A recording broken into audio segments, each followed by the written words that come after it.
رسول پاک صلی اللہ علیہ وسلم کی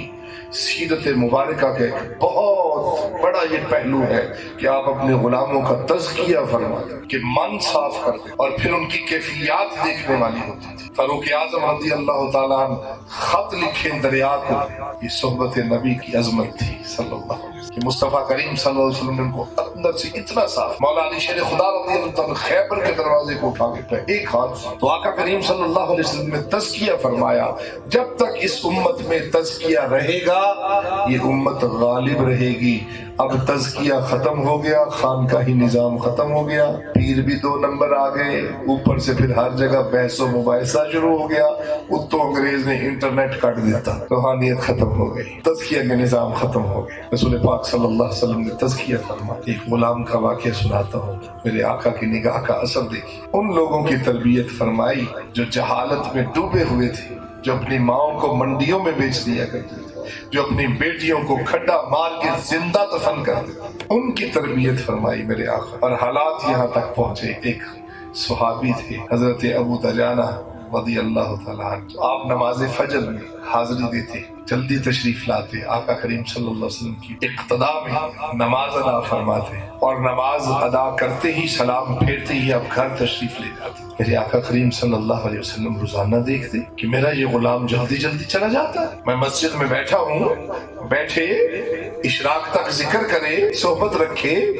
پھر اجازت لے کر جائے یا جلدی چلا جاتا۔ تو رحمت عالم صلی اللہ علیہ وسلم نے ایک دن اس غلام کو روک لیا، میں غلام کیا وجہ ہے، جلدی کیوں چلا جاتا؟ عرض کیا یا رسول اللہ صلی اللہ علیہ وسلم، میرے گھر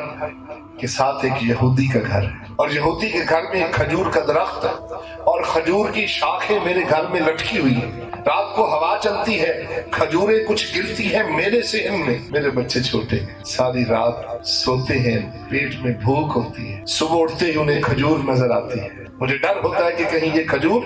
تناول نہ کر لیں، کھا نہ لیں، ساری رات کی پیٹ میں بھوک ہے، بچے ہیں۔ تو یا رسول اللہ صلی اللہ علیہ وسلم، اس لیے جلدی چلا جاتا ہوں، ان کھجوروں کو اکٹھا کرتا ہوں، یہودی کے گھر میں پہنچاتا ہوں تاکہ کوئی حرام کا لقمہ میرے اولاد کے پیٹ میں نہ جائے۔ یا رسول اللہ، ایک دن تو ایسے ہوا کہ میں گھر پہنچا، میرا بیٹا جلدی اٹھ گیا، رات کی بھوک پیاس تھی، کھجور اٹھا کر منہ میں چبا رہا تھا، میں نے انگلی مار کر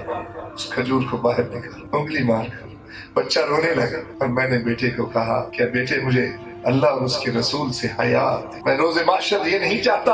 کہ میں اللہ کے حضور چوروں کی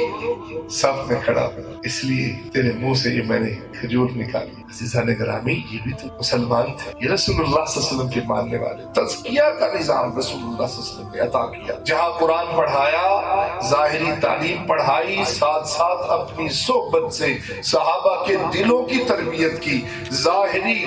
تعلیم سے صحابہ کے ذہن کی،